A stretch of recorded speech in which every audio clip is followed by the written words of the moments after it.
What's up, artists? So today we're going to take the background that we made last week, our habitat for our Composite Beast, and we're going to use collage to cover this page.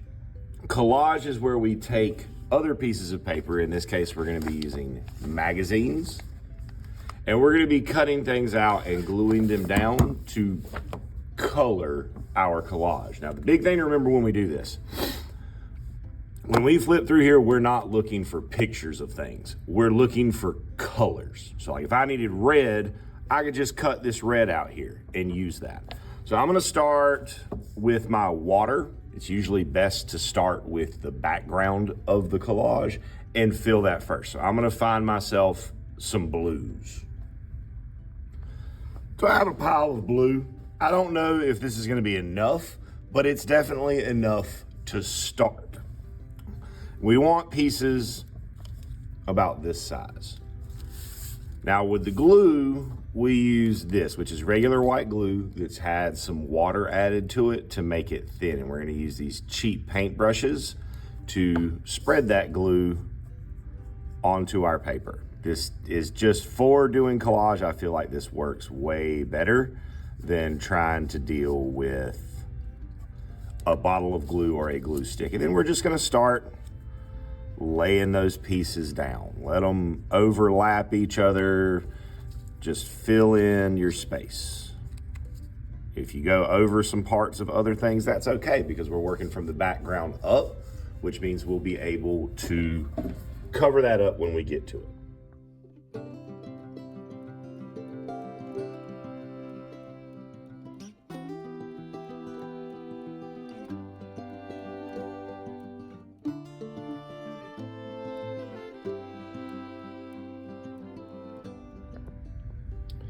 And with the farthest part of my background done, the water, then I'm gonna move to the next thing, which will be my rock.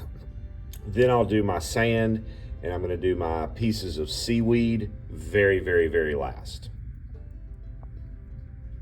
And there's my rock. Maybe I need another little piece just right there. Just going right over the top of things, letting everything overlap, and the glue will lock it all together. There's all my sand finished up, and again, you'll hear me say this a bunch of times. It's good to overlap our shapes. Our goal here is not to make a picture necessarily. We don't need to be cutting our paper into specific shapes, just some random shapes, and then overlap them, let them go over and under each other to fill in the areas of color that we need. So that's with my water's done, my rock's done, my sand's done. Time to find some green for my seaweed. All right, seaweed, nice and filled in, good, solidly, everything's overlapping. Now we're gonna take that animal we made and we're gonna cut that out.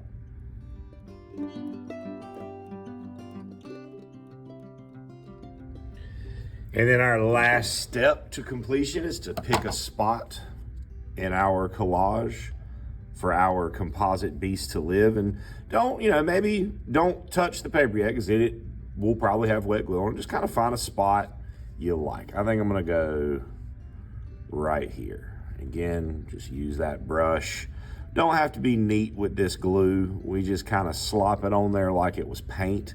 The more of that glue we have on the page, the better chance we have of our collage not falling apart. That's the big reason that I like using the glue like this when we do collage instead of using just a bottle of glue. It's just, we want a lot of it on the page. We want everything to be thoroughly, thoroughly, thoroughly locked in and glued together so that it will last as long as possible. That seems like a good spot.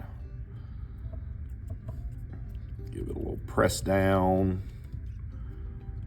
Give it a little bit of glue on the edges. We don't need to cover the whole animal with glue, but just a little bit on the edges to help make sure everything stays locked down and in place where we put it.